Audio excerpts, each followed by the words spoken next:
Olá, amigos da região norte de Santa Catarina, em especial a belíssima cidade de Joinville. Boa noite para todos vocês que nos recebem aí, no âmbito de seu lar com suas famílias, para conhecer mais da vida do empreendedor catarinense aqui no norte do estado. A vida desse empreendedor que nem sempre é fácil, mas a ele se reservam muitas alegrias, em especial a alegria de ser muito importante para a sociedade onde ele está locado. Antes de começar o programa dessa noite, eu quero trazer para vocês uma necessidade que o empreendedor, e você que está em casa, está assistindo o programa dessa noite porque tem interesse em atuar como empreendedor, já está atuando. O empreendedor é aquela pessoa que não se separa jamais da necessidade contínua de formação, quer seja por meio de cursos técnicos, por meio de graduação, ou até por meio de uma leitura apurada de livros e periódicos diversos, principalmente da área onde ele está locado. Aquela pessoa que pensa em abrir um negócio, mas não gosta de se informar, não tem primazia pelo conhecimento, não serve para ser um empresário, não serve para ser um empreendedor. Você vai começar em um mercado onde hoje milhões acessam redes sociais, milhões acessam sites na internet, milhões de pessoas têm acesso fácil à informação da televisão, que já são muitos e muitos canais, pela TV a cabo, pela TV via satélite e pela própria TV aberta no mundo inteiro. Então, competir com isso é muito difícil se você não gosta de buscar conhecimento. E quem sabe você esteja preocupado aí se perguntando, mas eu não tenho tempo e nem dinheiro para investir nesse momento na minha educação. Pois bem, um sebo pode ser uma grande universidade. O sebo, aquela livraria antiga que vende livros antigos, não tão antiga, nova, mas que vende livros antigos. Um sebo, uma livraria, pode ser uma grande universidade. Basta você querer comprar os livros que estão lá e se informar. Encerrando isso ainda, eu trago para vocês uma experiência que eu tive nessa semana em uma das minhas leituras. Encerrei um livro que conta a história dos donos da AB InBev. Isso mesmo, aqueles que são proprietários daquela cervejinha gelada que a gente toma toda sexta-feira, lá no boteco. Então, sem propaganda, mas as muitas marcas que hoje são administradas por esse grupo de empresários. Um deles já figura como o mais rico do Brasil, com a queda do conhecido Eike Batista, da posição de mais rico. O Paulo Lemann, hoje é o homem mais rico do Brasil. E como que eles conseguiram construir esse império, que hoje leva o nome do Brasil lá fora? Construíram esse império justamente se graduando, se pós-graduando e lendo muito sobre o mercado financeiro, que na época, no Brasil, quando eles investiram, era um mercado insípido, sem profissionais qualificados ao extremo, como hoje, e esse conhecimento veio até eles a partir da leitura de periódicos, de livros, da participação de workshops e tudo mais. Então fica aí a deixa. Se você sentou hoje no sofá para assistir o programa Quem é Quem, e você está sonhando em abrir o seu negócio, sei lá, vai ser uma papelaria, posto de gasolina, um bar, um supermercado, então, ao acabar o programa, você deve criar a firme convicção de ser, a partir de agora, um leitor assíduo, no mínimo, daqueles interesses que te levam a ser um empresário de sucesso. Está começando agora o programa Quem é Quem? Não saia daí, continue conosco.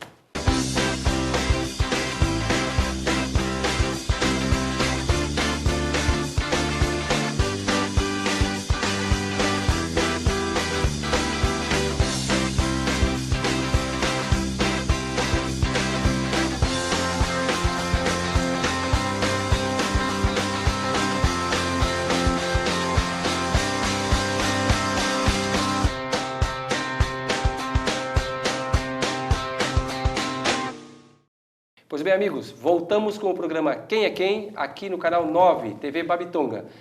E a pergunta dessa semana não pode calar. Quem é quem? Meu nome é Ricardo Schroeder, sou proprietário de uma empresa de manutenção automotiva aqui em Joinville. E diga-se de passagem, Ricardo, não é uma empresa, é a empresa, pelo que você me falou, porque é uma empresa antiga na cidade. Meu pai... Não é de hoje, não abriu semana passada. Realmente, meu pai iniciou as atividades em agosto de 1980, então estamos completando agora 34 anos de fundação. Sempre muito determinado, muito trabalho, sempre buscando conhecimento, novidades. E é um mercado assim que ele não para, ele é muito acelerado, né? Os carros estão se modernizando muito e muito rápido, né? Pois é, são 34 anos de atuação em Joinville. Então, a empresa, você lembra a data exata de aniversário da empresa? Com certeza lembra. A data de fundação exato é dia 1º de outubro, que é a parte de que ela de fato foi aberta na junta comercial, né? Meu pai iniciou um pouco antes, em agosto. Ele conta, eu não lembro também qual é a data, mas dia 1º de outubro que é a data oficial de abertura da empresa. 1º de outubro de 1980 surgia então em Joinville a R... Era chamada Oficina Mecânica de Ralph Schroeder. E daí depois, eu desde criança sempre... Eu acho que tenho certeza, com 14 anos eu comecei a estudar à noite para trabalhar no período integral, né? Sim. E em 98, daí meu pai saiu, a gente fez uma reunião, as minhas ideias e as deles não eram, e a dele não era a mesma, né? Não eram as mesmas. Então, em 98 ele saiu e eu comecei a fazer a minha história, né? Sim. E daí a gente mudou, era uma empresa tradicional, como as oficinas mecânicas eram antigamente, né? E eu fui modernizando, fui mudando, trazendo conhecimento, estudando muito. Quando a empresa surgiu em 1980, ela surgiu das ideias do seu pai, na época que foi o fundador. Mas de onde ele tirou a ideia? Por que ele quis ser empresário desse ramo? Eu acho que era mais ideia do meu pai, da minha mãe também. Meu pai, ele trabalhou grande parte da vida profissional dele nas concessionárias Volkswagen, né? Da região de Joinville. Da região de Joinville. E a formação dele sempre foi Volkswagen. Daí até era engraçado, assim, porque ele só atendia Volkswagen. Sim. E na oficina? Na oficina.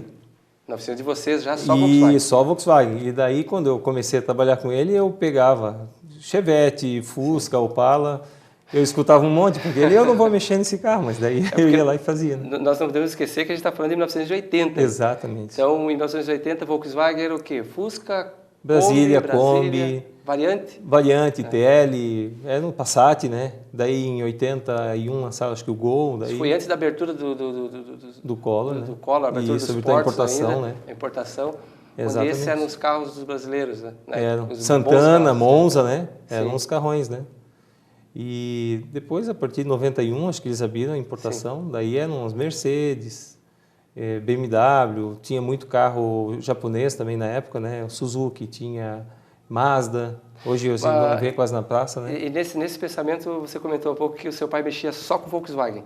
Aí chegou um crânio novo no negócio, e aí já começou a receber os Chevettes, Sim, no começo... E ele surtou, não quero saber desses carros aqui na minha oficina. No começo ele não queria participar muito, mas depois ele viu que também era só... a mecânica ela é muito lógica, né? Então ela repete. A mecânica antigamente era muito mais simples, né? E olha que eu reclamava, assim, as pessoas reclamavam, como é difícil regular um motor. Era muito simples, meu Deus, hoje em dia, às vezes a gente mata a saudade, vem um carro desse, a gente abre o motor, meu Deus, não tem nada aqui, o que dava trabalho, né? É verdade. E hoje em dia, com a eletrônica, o advento da eletrônica, aí é tudo muito diferente, né?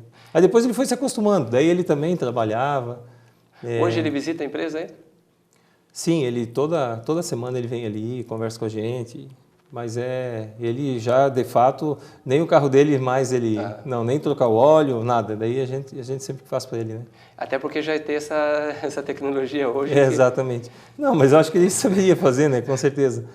Mas ele, eu acho que também... Porque hoje os veículos, eles chegam na oficina, eu sou meio leigo assim, mas o que eu observei é que chega o carro inteiro é um computador, né? Eles conectam alguma coisa lá, alguns equipamentos e começam... A minha grande paixão, e acho que não sei se é porque é o mais difícil, mas é o que eu realmente gosto, são os europeus, né? Eu atendo muito carro americano, carro japonês também a gente atende, os coreanos. Mas os mais complexos são Mercedes, BMW, Audi, são os carros assim top de complexidade, né? Depois existem os super esportivos, os Ferrari, Lamborghini. Até onde eu sei, nós somos os únicos no sul do país a ter equipamento para atender Lamborghini, Maserati, Ferrari, esses carros. Vem carro do sul do país inteiro, vem aqui, trazem carro aqui para a gente, né? Mas Mercedes, BMW tem uma eletrônica muito, muito, muito complexa. Interessante, então a empresa de vocês é a única que atende Lamborghinis aqui na região de Joinville, em Joinville pelo menos. Sim, Eu acredito que tem alguma outra oficina que faça algum serviço. Mas vocês fazem toda a manutenção necessária, se preciso. Vem muito carro de Curitiba, vem carro de Florianópolis, de Criciúma, Balneário de Camboriú, vem carro de todas as regiões, de interior, lá Maringá, vem carro de todos os lugares aqui interessante, do sul. Essa era uma empresa que ela começou arrumando somente os Volkswagens. É que eu estou fazendo um link ao início da nossa conversa, porque a intenção do programa é justamente chamar a atenção daqueles empreendedores, os possíveis empreendedores que estejam... imagine se lá nos idos de 1980, 1990, você tivesse dado ouvidos ao primeiro conselho do teu pai e falado, não, tudo bem, então se eu for mexer em Volkswagen a partir de agora, o que seria hoje da empresa de vocês que projetam uma empresa, pelo que a gente está vendo, uma empresa de ponta, Joinville? Exatamente. Volkswagen hoje eu tenho os clientes que têm os carros nacionais, continuamos atendendo sem problema algum, né? Mas assim, eu acho que eu atendo mais Touareg, Passat importado, esses são os carros que a gente atende falando em Volkswagen, né? Tem alguns clientes, tem o Fox, Saveiro, eu atendo normalmente, mas as pessoas acabam não procurando a gente. Acho que criou um pouco o estigma, lá é só carro importado, mas não é a verdade, a gente atende todos os carros. O foco, realmente eu foquei para os carros importados. Mas a gente atende todos os carros, até em respeito à própria história da empresa, né? Claro. Hoje mesmo veio na oficina um cliente que ele era cliente do meu pai lá nos anos 80. Então ele veio hoje com Santana na oficina e eu atendi ele normalmente. Sim. Justamente até pela própria respeito à história, né? Claro. E imagina, um senhor que eu acho que deve ter hoje uns 70 anos, esse é um cliente que sempre foi fiel à nossa empresa. Sim. Imagina eu chegar e falar para ele agora, eu não vou mais te atender. Né? Vai ficar uma situação muito chata, né? Acho que a gente tem que ter respeito também Com certeza. Com certeza, pela história e pelo próprio ser humano, né? Claro, claro. E não só isso, mas o que eu achei interessante também do que você falou é porque muitas empresas não resistiram aos anos justamente por não se modernizar, não evoluir. E você desde o início sentiu essa necessidade na empresa. Sim. Que fez com que ela continuasse a sua história, com certeza continua dentro do seu plano de negócio para frente. Sim. Até porque esse é um mercado que se moderniza muito rápido. Né? Exato. Imagina, na década de 80, a gente recordou algumas marcas, mas hoje, se recordar de todas... Hoje tem mais de 50, 60 marcas rodando no país, né? Eu lembro que quando saiu a injeção eletrônica, né? Isso, se não me engano, o primeiro carro foi o Gol GTI aqui no Brasil, em 88. Sim.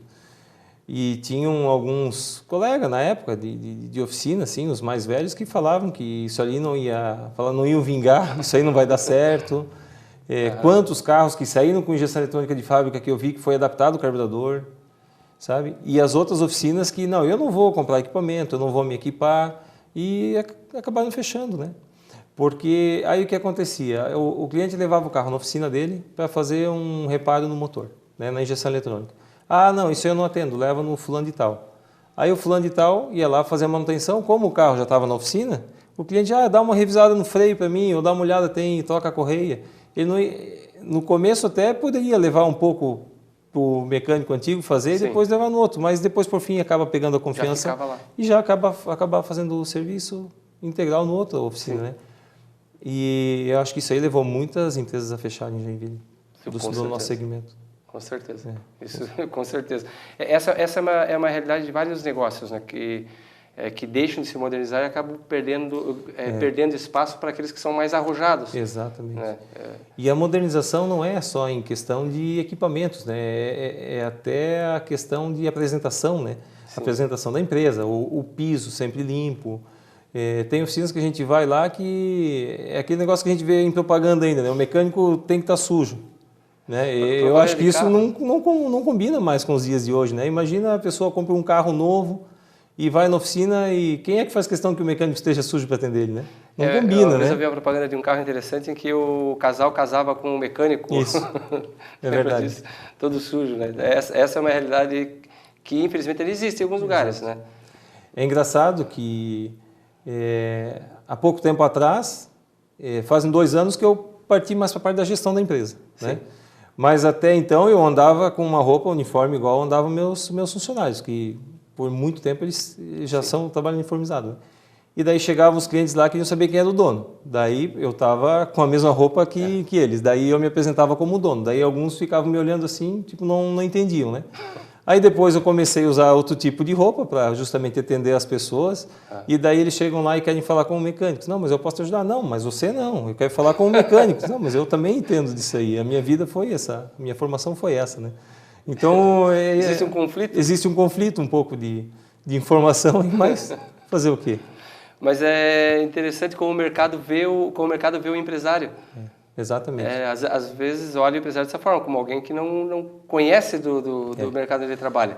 Mas eu acho que um grande diferencial da nossa empresa é porque realmente eu conheço todos os processos. Quando eu comecei lá com meu pai, não tinha moleza, era varrer o chão, lavar peça. Eu comecei fazendo serviço que todo mundo... Antigamente começavam assim, né? Sim. Depois você ia fazendo os cursos. No começo, antigamente você começava varrendo o chão, lavando peça. E eu comecei fazendo isso. Então eu conheço todos os processos da minha empresa, sabe? Então acho que esse é um diferencial que a grande maioria das outras empresas que são teoricamente meus concorrentes, muitos são os donos que não sabem o que os técnicos estão fazendo. Eles não podem discutir um assunto que eles não têm conhecimento. Sim. Né? E agora nós vamos para os nossos comerciais e voltamos em 2 minutinhos, não saiam daí. Vai construir ou reformar? Nilson Construções tem a solução. Tanto no litoral quanto na cidade, há 18 anos no ramo. Presente nas melhores obras, sempre com os melhores preços e qualidade. Obras chave na mão, com mão de obra em todo o material de construção. Faça um orçamento sem compromisso no telefone 3448-1093 ou 8429-3939. Emplacamento, segunda via de recibos, modificações de veículos, transferências, Despachante Expresso. Acesse o nosso site e tire suas dúvidas com o nosso atendimento via chat online. www.despachanteexpresso.com. Aceitamos cartões de crédito Visa e Mastercard. Despachante Expresso. E voltamos aqui com o programa Quem é Quem na TV Babitonga, canal 9 em Joinville. Caros amigos, estamos aqui com o Ricardo, da R. Schroeder Automotiva, aqui no América, em Joinville. Uma grande oficina, né? Uma pequena oficina, uma grande oficina, e que nos deixou aqui maravilhados. Né? Atendem veículos lá que a gente mal vê na rua. Lamborghini faz tempo que eu não vejo andando pelo centro. Tem dia que parece um salão automóvel, assim, brincando, né? Mas realmente tem dia que tem... Ferrari, Lamborghini, Porsche, Maserati, é comum. Até às vezes acontece ficam passando lá na frente da empresa lá. Eu me preocupo um pouco, né? Sim. Obviamente é por causa de segurança, né? Mas eu acho que não tem muita maldade, o pessoal realmente quer ver os carros porque fascinam, né? Chamam muito a atenção. Carros são uma paixão, né? Eu acredito que você, pelo que eu vejo, é um apaixonado por carros também. Realmente. Eu também trabalho no meio, não tenho esse conhecimento. Eu brinco que eu acho que eu tenho óleo, não tenho sangue, eu tenho óleo correndo nas veias. E nesses anos todos em que você atuou, está atuando nessa parte da manutenção automotiva, qual que é a maior dificuldade que você observou no teu setor da década de 80 até hoje? Eu acredito que realmente o advento da eletrônica trouxe muita complicação, assim, né? Dificultou muito, os carros mudaram, ficou muito difícil. Em primeiro lugar, eu acho que até hoje ainda material humano, né? Falta bastante ainda em Joinville? Em Joinville falta. As pessoas não querem se especializar muito. Nós temos um centro de formação automotiva aqui, né? O Senai, né? Exato. Ajuda, claro que ajuda. Mas em 2 anos você não adquire experiência para trabalhar no que é o curso, né? Você tem uma pincelada do que é, né? Mas assim, a gente procura buscar... Eu tenho um profissional que recentemente a gente veio de outra cidade, trabalhou acho que 15 ou 17 anos em agência de carro importado. Mas assim, a pessoa quando ela está determinada que ela realmente quer aprender, a literatura existe, a internet ela ajuda muito, né? Você tem muito material na internet, eu compro muito material, eu tenho muita amizade com as concessionárias, né? Sim. Principalmente fora de Joinville.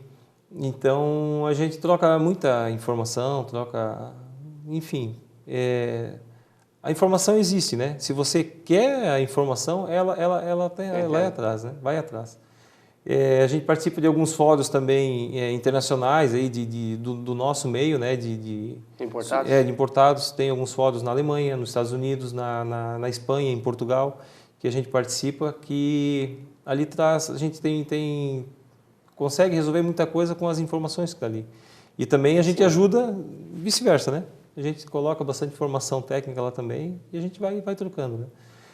E outra dificuldade enorme foi a questão dos equipamentos, porque chega até um tempo, até 2001 por aí, você conseguia um equipamento multimarcas resolver muita coisa. E o famoso scanner, o pessoal, vamos ligar o scanner, né? Hoje eu devo ter mais de 30 equipamentos desses na oficina. Realmente... Não tem compatibilidade com todos os carros? Existem os multimarcas, os genéricos que a gente chama, né? Mas fazem uma leitura assim, muito superficial, não são informações muito confiáveis. Então, a partir foi 2005, 2007, não estou bem lembrado, aí eu fui para fora do país para dizer, eu vou lá, quero comprar o melhor equipamento que existe. Foi numa feira lá na Alemanha. Se eu vou chegar lá, eu quero comprar... Você se imaginou buscando o melhor genérico que existisse? Exatamente. Eu queria comprar o melhor equipamento que existia fora do país, porque os carros trabalhavam muito carro importado. Cheguei lá e me deparei com uma realidade totalmente diferente. Conheci muitas oficinas e tal. E se você quer trabalhar com Mercedes, tem que comprar o equipamento da Mercedes. Se você quer trabalhar com BMW, tem que comprar o equipamento da BMW. E assim por diante com todas as marcas. E esses equipamentos realmente eles vão te dar o respaldo de toda a necessidade que você precisar, né? Aí foi a outra peregrinação. Onde é que eu vou comprar esses equipamentos, né? Aqui no Brasil não vendem. Mas existem outros mercados fora do Brasil que você consegue comprar. As concessionárias mesmo vendem os equipamentos. São caríssimos, né? Eu devo ter algum apartamento transformado em computador dentro da oficina, mas foi uma opção minha de realmente investir na empresa, né?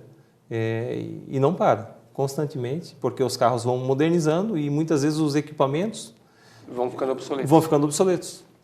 Né? Então, a cada 5 anos você tem que fazer um investimento grande, mais ou menos 5 anos, trocar os equipamentos. Essa então é uma necessidade do setor, né? Quem pensa em investir nisso tem que saber que vai, diferentemente daquela oficina lá de 1980, as oficinas de 1980 que você comprava uma caixa de ferramentas. Exatamente. E vivia a vida inteira com aquela caixa. E estava resolvido. Agora você tem que ficar se especializando, mas também adquirindo mais e mais equipamentos de acordo com a modernização do mercado. Eu sempre brinco assim que, às vezes, alguns amigos, mas como é que tu fica comprando tanto equipamento? Mas se eu não comprar, eu vou sair do mercado. Né? Colecionador de scanner. Eu tenho alguns lá que já viraram peça de museu, né? Sim. E eu não me desfaço também, até porque por que eu vou vender alguma coisa que já não serve para mim, vou vender para alguém também que não vai servir também, né? Os carros também, eles evoluíram muito rápido, né? Sim. Tem carro, nada contra, mas o Tempo é um carro que você já quase não vê, Logos, enfim. Essa geração dos carros ali dos anos 90, muitos carros não estão mais no mercado, não é verdade? E os equipamentos desses carros também não... Aí muitos dos carros esses mesmos que você consertava na oficina, logo depois quando você começou a tomar parte da vida da oficina, você falou Chevette, por exemplo. Eu tive Chevette, e Chevette era um carro normal, todo mundo na minha empresa, quando eu era funcionário de uma empresa aqui em Joinville, muita gente tinha Chevette. Hoje, né, eu trabalho numa empresa de despachantes, gerencio uma empresa de despachantes, que eu observo que quem aparece com Chevette para mim, para que nós regularizarmos a condição, carro de coleção, né? Coleção, clube. Exatamente. Mas eu fico até com dó do Chevette que eu vendi na década de 80. Aí. Exatamente. Eu tenho um Chevette 73 que ficou herança do meu avô. Então ele comprou zero, ele faleceu, ficou para mim. Esse eu tenho guardado. Esse também não sai da família. Relíquia da família. Mas nosso mercado, ele realmente não para. E a outra coisa que eu ia falar, as concessionárias, eu vejo muito assim, meus concorrentes são as concessionárias. Sim. Mas para eles é muito mais fácil você atender uma marca só. Então eles têm um equipamento, eles precisam de um equipamento. Agora você imagina, para atender todas essas marcas de carros que a gente trabalha, para cada carro tem um equipamento específico. Sim, né? Verdade, tá certo. E muitas oficinas mandam serviço para a gente também. Não só os clientes, o proprietário de carro, mas tem muito dono de oficina que manda o carro para a gente também. Que não consegue resolver Não até resolve, por falta de equipamento. Exatamente. Como você disse, hoje, nesse segmento, Sim. é imprescindível que tenha bons equipamentos. Sim. Hoje mesmo eu recebi um carro de Balneário de Camboriú e um de Curitiba, que oficinas que trouxeram um carro para a gente resolver aqui. Porque sem os equipamentos não resolve. Que hoje em dia realmente tem muita coisa que é o equipamento que resolve. Tá certo. Muito tem se falado sobre a mudança da forma de propulsão desses veículos. Né? Tem se falado dos veículos híbridos hoje, certo. Você que tem viajado. Exato. Como você vê esse é um novo desafio para as oficinas? Com certeza. Com certeza. Eu acho que existe, porque os carros híbridos existem em várias configurações. Né? Existe o carro totalmente movido por eletricidade e os carros, aliás, daí não seria híbrido, né? Seria totalmente elétrico, né? Mas existe E tem o híbrido que é a gasolina... gasolina e elétrico junto, Sim. né? E existe um modelo que eu acho muito interessante, se não me engano é a Honda, que eles têm um motorzinho pequeno, que é um gerador, que fica alimentando constantemente as baterias, né? Eu acho mais inteligente ainda do que o carro elétrico, porque o carro elétrico você tem autonomia muito limitada, né? Você anda lá 100 km, 150, tem que parar o carro na tomada. E esses carros, esse projeto é um motorzinho, sei lá, de 150, 200 cilindradas. Um motor a combustão? Um motor a combustão, como se fosse um motor de moto, que ele é gerador. Ele fica gerando energia para as baterias, que o carro é totalmente movido por eletricidade. Como é um motor pequeno, a economia de combustível é significativa. Exatamente, é um carro que você vai fazer aí 70, 80 km por litro. Então, esse é um desafio não só para vocês, mas para os postos de gasolina também. Né? E já existe muito carro híbrido rodando no Brasil. Muitos carros. Em Joinville? Em Joinville eu já vi Mercedes, o Fusion já vi rodando também. Tem alguma versão Toyota rodando também. Então... E um Mercedes, por exemplo, você tem uma ideia da economia de combustível que representa em comparação? Por exemplo, quanto que o Mercedes híbrido, esse que você deve ter visto, deve fazer com litro, mais ou menos? Eu acredito que seja um carro que deve fazer uns 25 km com litro, mais ou menos. Eles ainda não são como esse... Não, porque eles ainda usam muito motor, é um motor grande ainda, Sim. como proporção, né? Motor a combustão, eles têm um auxílio ao motor elétrico. Entendi. Né? Nesse caso que eu citei, ele é totalmente movido por eletricidade, porém tem um motor a combustão para fornecer energia para as baterias, né? Tá certo. Mas daí você não num carro desse você não tem muita performance, né? Então, entendeu?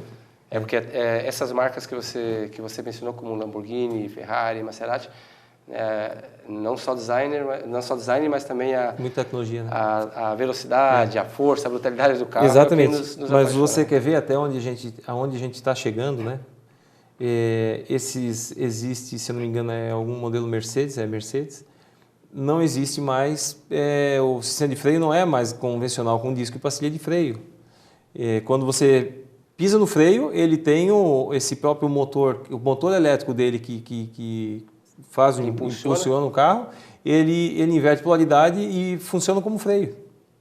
Liga um reverso. Exatamente. Então, ele tem por segurança o sistema de freio nas rodas, por segurança. Sim. Mas é um sistema de freio que talvez vai durar 100, 150 mil quilômetros, porque em casos extremos que ele vai ser usado. E o controle desse sistema de freios também, já que o próprio motor faz o controle, deve ser bem maior, né? Até por causa da tecnologia que está envolvida. A gente falou em freio, tem muitos carros hoje que o sistema de freio de mão é elétrico. Né? É muito comum você encontrar hoje um carro que o freio de mão é elétrico, acionamento elétrico. Para fazer substituição de pastilha de um carro desse, você tem que ter o scanner como se fosse fazer uma motorização para poder trocar a pastilha de freio. Que se for uma mecânica tradicional, você ir lá forçar com uma chave, vai quebrar o sistema de freio. Pois é, Ricardo, interessante a nossa conversa, está chegando na reta final já. Tem muito assunto, Tem né? muito assunto, nós vamos voltar com essa conversa aqui, mas o que me deixou muito impressionado foi a magnitude da empresa de vocês no atendimento a essas marcas, que a gente mal vê em Joinville, muitas, né, e algumas vindo de fora. É Joinville pontuando aqui de uma forma excepcional e levando tecnologia para cidades que não tem. Né? Exato. Eu quero te deixar esses instantes finais para que você possa deixar uma mensagem para os teus clientes, teus familiares e para os nossos telespectadores, empreendedores que estão em casa, nessa noite de segunda-feira. Tá certo. Está contigo, fique à vontade. Obrigado pela audiência aí de escutar a gente meia hora aí conversando, né? E se alguém tiver alguma necessidade de fazer alguma revisão no carro, pode procurar. Posso fazer um... Pode, à vontade. Qual que é o endereço? O nosso pode procurar na internet, é www.rschroeder.com.br. E a nossa empresa fica na Rua Benjamin Constant, número 430, aqui em Joinville. Telefone lá, caso alguém O telefone é 47 30 26 69 90. Então é isso, obrigado pela conversa. Muito obrigado. Certo? E sucesso lá na empresa, que já é um sucesso, mas que o sucesso continue tá ok. Batendo as portas lá o tempo inteiro. Igualmente. Obrigado. Obrigado, até mais. Pessoal, fiquem com Deus, até a próxima segunda-feira. Não percam o programa Quem é Quem aqui no canal 9 da TV Babitonga. Até lá.